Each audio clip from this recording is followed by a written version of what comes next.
The year is 1948. The location, a fortified Dhaka outside Moscow, is irrelevant.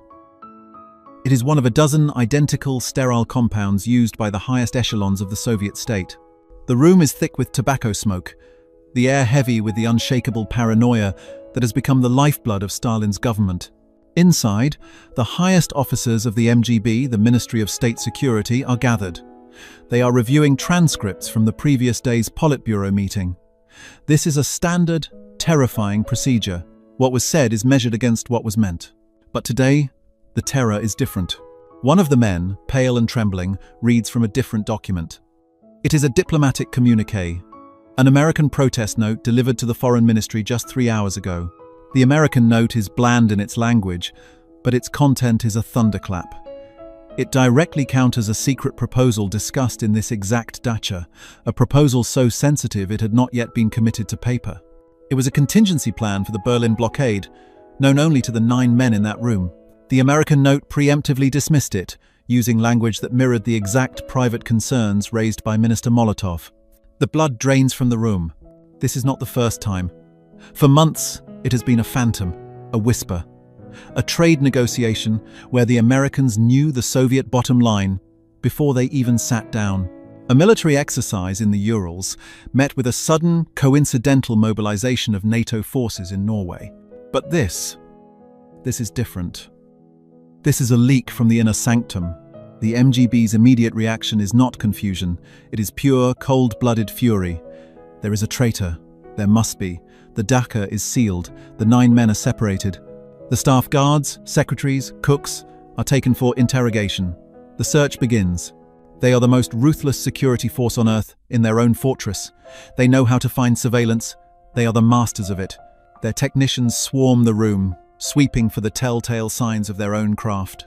They search for the glint of a microphone wire. They tap the walls for the hollow space of a hidden recorder. They check the telephone lines, the electrical sockets, the lamps, the very inkwells on the desk. They find nothing. The room is declared officially clean. It is sterile. It is impossible. And yet, the leaks continue. A week later, a conversation about grain shortages in Ukraine is somehow known to the US Department of Agriculture. A month later, a private, angry outburst from a KGB general about security in Eastern Europe is quoted in a classified CIA brief that a Soviet spy in London manages to photograph. The Americans, it seems, are everywhere. They are in the walls. They are in the air. They have achieved what the MGB thought was only theoretical. They have found a way to become a ghost. This is the new stake. This is not about diplomatic games. This is about the total penetration of the Soviet state. How can you plan a 5-year plan, or a nuclear weapons test, or a political purge, if the enemy is listening to the very thought process? The Americans, without firing a shot, have made the concept of a secure room a fantasy. They have placed an invisible, silent observer in the heart of the Kremlin.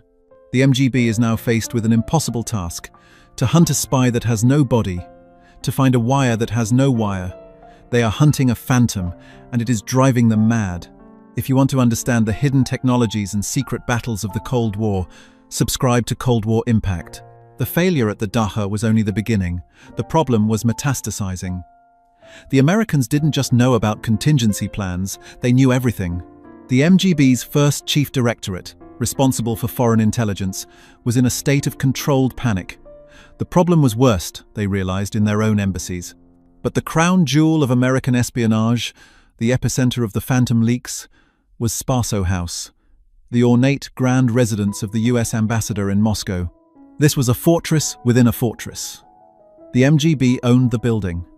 They had built it, maintained it, and staffed it with their own agents, posing as cooks, cleaners, and drivers. The entire compound was a finely tuned instrument of surveillance. Microphones were embedded in the concrete foundations. Wires ran parallel to the electrical conduits. Observation posts in adjacent buildings had telescopes trained on every window. The MGB knew what happened in Spaso House, second by second. And yet, the American ambassador, Averell Harriman, was conducting meetings that were somehow clean. He would walk into his private study with a visiting US senator. The MGB technicians in a listening post down the street would lean in, their headphones pressed tight. They would hear nothing. A faint hiss, a whisper of static. They would check their equipment. The line was active, the microphone was live, but the sound was being muffled, jammed. But how? To jam a microphone, you must introduce another signal. That signal is, by definition, detectable. But their sweeps found nothing. Then, the leaks from the study would appear in American policy a week later. The investigation became an obsession. This was a personal affront to the architects of the Soviet police state. Lavrenti Beria, the terrifying head of the M-state, took a personal, venomous interest. Failure was not an option, it was a death sentence. He unleashed his best. Counterintelligence teams, laden with equipment decades ahead of its time, descended on Spaso House during a diplomatic reception. They had a 2-hour window. They moved with a frightening, silent precision. This was not a simple bug sweep. This was a technological autopsy. They brought in X-ray machines, carting the heavy lead-lined devices through the ambassador's hallways. They photographed the walls, the floors, the heavy oak desk, the chandeliers. They were looking for the telltale shadow of a wire, a battery pack, a transmitter. The X-rays came back, showing only wood, plaster, and stone. They used spectrum analyzers, searching for any errant radio frequency emission, any pulse of energy. The room was electromagnetically silent. They used thermal detectors, a new and secret technology, to hunt for the faint heat signature of a device drawing power. A microphone, a transmitter, even the smallest battery would generate a tiny, telltale warmth. The thermal readings showed nothing but the cooling plaster of the walls and the residual heat of the light fixtures. This was the core of their confusion. The laws of physics, as they understood them, demanded a power source. A surveillance device needed energy. It needed to be active.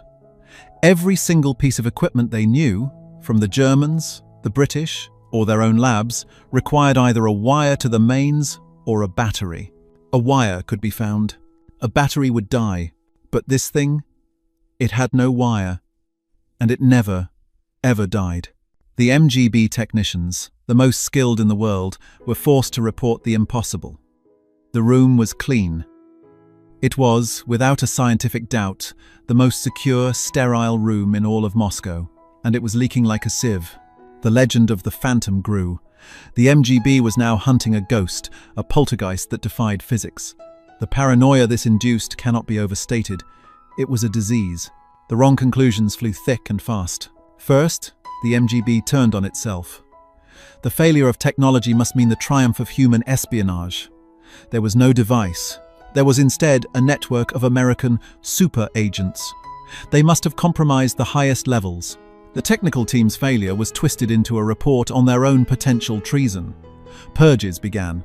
Investigators were investigated. The man checking the wires was suddenly himself a suspect. Second, they developed exotic, almost supernatural theories. The Americans, they posited, had developed some new form of energy. Perhaps they were using the ambassador's body itself as an antenna. Perhaps they were bouncing signals off the moon. One theory, whispered in the halls of the Lubyanka, was that the Americans were using a form of acoustic resonance, vibrating the windows with an imperceptible laser to read the conversation. This was decades before such technology was even remotely feasible. They were inventing science fiction to explain the reality they were facing. The most persistent, logical, and utterly wrong theory was that of remote power. They believed the Americans were beaming a high-intensity radio wave at the building from an unknown location, a spy van parked blocks away, or even an aircraft. This beam, they reasoned, was being captured by a tiny passive receiver and used to power a hidden microphone. This theory was brilliant. It explained everything. No battery, no wires. The device would only be active when the invisible power beam was bathing it. So, the MGB blanketed Moscow with mobile listening posts, desperately searching for this phantom power beam. They flew sorties over the city. They shut down entire blocks to cut off potential power sources. They pointed their own antennas at Spaso House, listening for the carrier wave that would prove their theory. They found nothing. The air was silent. The Soviet security apparatus, the most feared on Earth, was helpless. It was blind. It was being outwitted by an enemy it could not find, using physics it could not understand. They were, in their own capital, deaf in their own house. The ghost in the machine was winning. While Soviet counterintelligence tore their own embassies apart in a hunt for phantoms, the real story wasn't in Moscow. It was in Langley, Virginia, and in a quiet, nondescript laboratory in the Netherlands. The Americans were not hunting ghosts. They were building them. And they had been gifted the blueprint by the Soviets themselves. The shift in the Cold War's technological battlefield had begun years earlier, in 1951. It was not a Soviet technician, but a British radio operator at the UK Embassy in Moscow who made the discovery. He was scanning the airwaves and, to his astonishment, stumbled upon an open Soviet Air Force channel, and on that channel, he could clearly hear the voice of the American ambassador. The Americans were alerted. The bug sweeps in Spaso House, which had found nothing for 7 years, were resumed with a new, frantic energy. This time, they weren't just looking for wires or batteries. They were looking for something else. An American State Department technician, Joseph Bezjian, brought in a new type of receiver. He had a hunch. He instructed the ambassador, George F. Kennan, to sit at his desk and read from a document, simply to fill the room with sound. Bezjian put on his headphones and began to scan the radio frequencies. He found it. A clear, strong signal. And it was coming from the wall right behind the ambassador's desk. They all stared at the object that had hung there, innocuous and proud, since 1945. It was a beautiful, hand-carved wooden plaque of the Great Seal of the United States. A gift of friendship from a group of Soviet young pioneers. It was a Trojan horse. The Americans, stunned, flew the seal to Washington. What they found inside baffled their top engineers. There was no battery, there were no active electronics, there was no power source. It was by all accounts a dead object. A small cylinder, a tiny antenna, and a thin metallic membrane. It was beautiful, simple, and utterly impossible. They nicknamed it the Thing. It was a passive resonant cavity microphone. It was an acoustic device, not an electronic one. It did nothing until an outside force acted upon it. The Soviets, from a van parked down the street, would illuminate the seal with a powerful, specific radio frequency beam. That beam provided the energy. When the ambassador spoke, the sound waves vibrated the tiny membrane, which in turn altered the radio waves being bounced back from the antenna. The Soviets were not transmitting sound. They were modulating a reflection. It was the most brilliant, simple, and undetectable surveillance device anyone had ever seen. For 7 years, the Americans had been betrayed by the laws of physics. For a moment, the advantage was entirely Soviet. The Americans were horrified. But that horror quickly turned into a different, colder emotion: inspiration. This is where the American dominance was forged. Not in the initial invention, but in the ruthless, lightning-fast perfection of a stolen idea. The CIA's Office of Technical Service was given the task: take this Soviet miracle and make it ours. The project was codenamed EasyShare. While the Soviets had built a masterpiece, the Americans, with their burgeoning dominance in microelectronics and materials science, set out to weaponize it. They didn't just copy the thing, they refined it. American engineers at the Dutch radar laboratory, working under a secret CIA contract, began to build their own versions. They experimented with different materials for the diaphragm, seeking greater sensitivity. They calculated new resonant frequencies that would be harder to detect, hiding their illumination beam in the noise of civilian television or radio broadcasts. They shrunk the components, building on a scale the Soviets, with their focus on heavy industry, had not yet mastered. The US developed the Mark I, the Mark II, the Mark III. Each version was smaller, clearer, and more reliable than the last. While the MGB in Moscow was still theorizing about spy vans with massive power beams, the CIA was already building tiny passive bugs that could be hidden inside a wooden door frame, the heel of a shoe, or the binding of a book. They were designed to be impossible to find because they were not on. They were never on. They simply existed. Waiting for the invisible beam of American radio waves to bring them to life. The Soviets had handed their enemy the perfect weapon, and now the Americans were preparing to use it.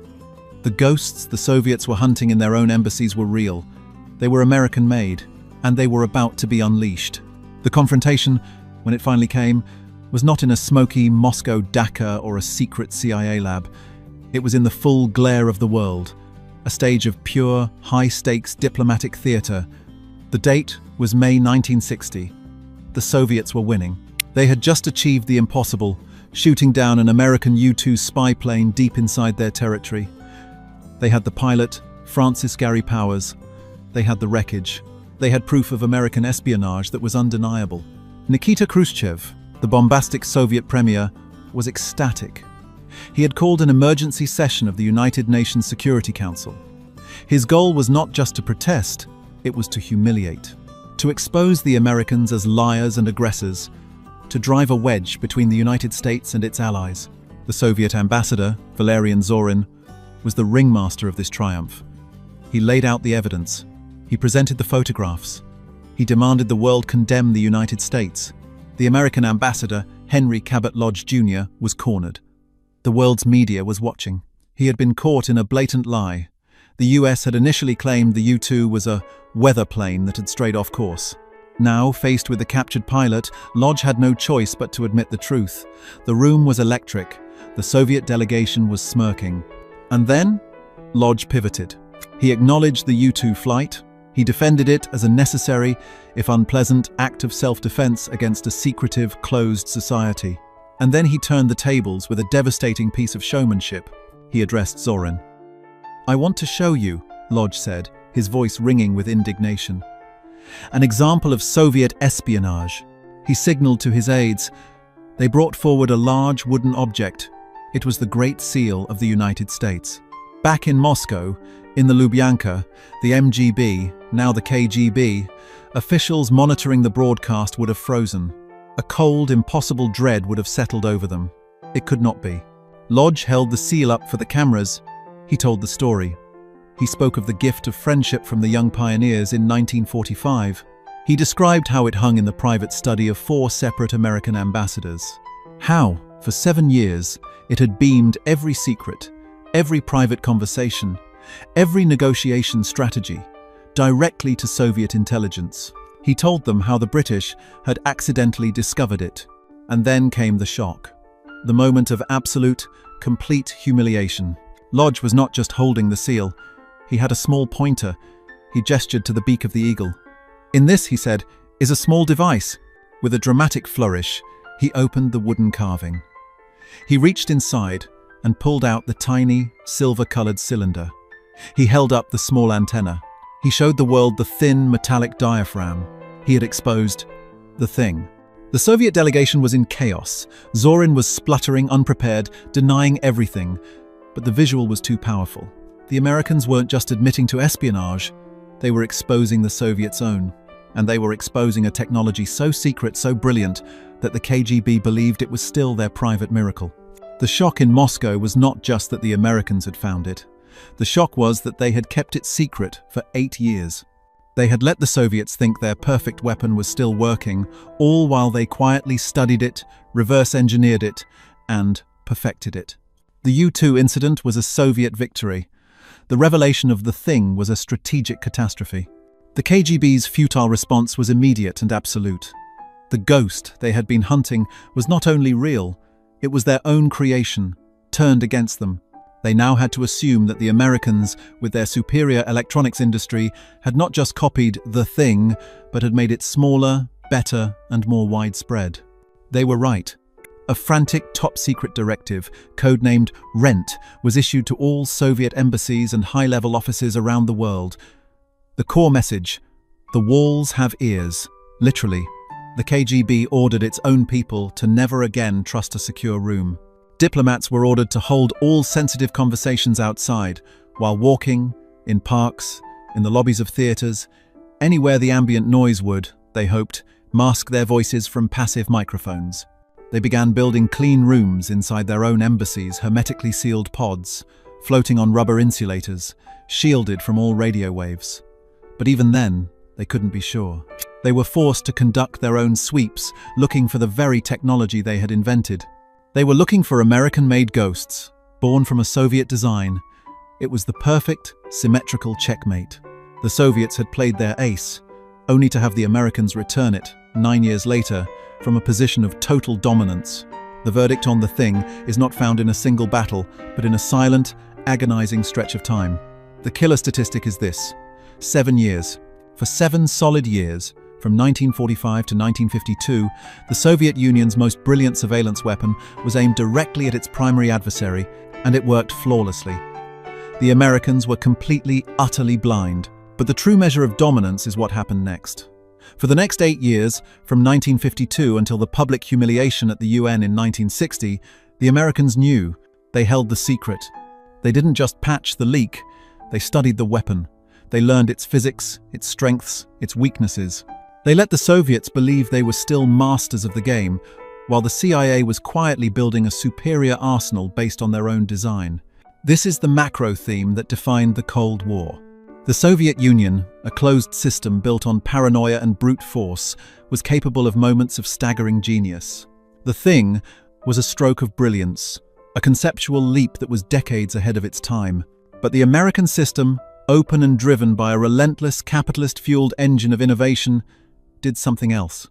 It didn't just invent, it perfected, it industrialized, it weaponized. The Soviets created a single, beautiful, handcrafted masterpiece of espionage. The Americans reverse-engineered it and built an assembly line. This single incident revealed the fatal flaw in the Soviet model. Their greatest technological secret was turned against them, not because of a failure in their science, but because of a failure in their system. A system so rigid it couldn't imagine its own brilliant invention being copied, improved, and mass-produced by the enemy. A system so paranoid that its only response was to force its own diplomats to have secret conversations in public parks, freezing in the Moscow winter, terrified of the ghosts they themselves had first summoned. The legacy of the Thing is the legacy of the Cold War itself. It began as a gift of friendship and ended as the blueprint for an invisible empire. It proved that the war would not be won by the side with the biggest bombs or the most spies. It would be won by the side that could control the very air. The side that understood, as the Americans did in that moment at the UN, that the ultimate power was not in having a secret. The ultimate power was in knowing your enemy's secret and choosing the perfect moment to reveal it. The Great Seal of the United States, given in friendship, became a weapon. In the end, it was a perfect metaphor. It hung on the wall, a silent eagle, listening, until the day it was finally ready to talk.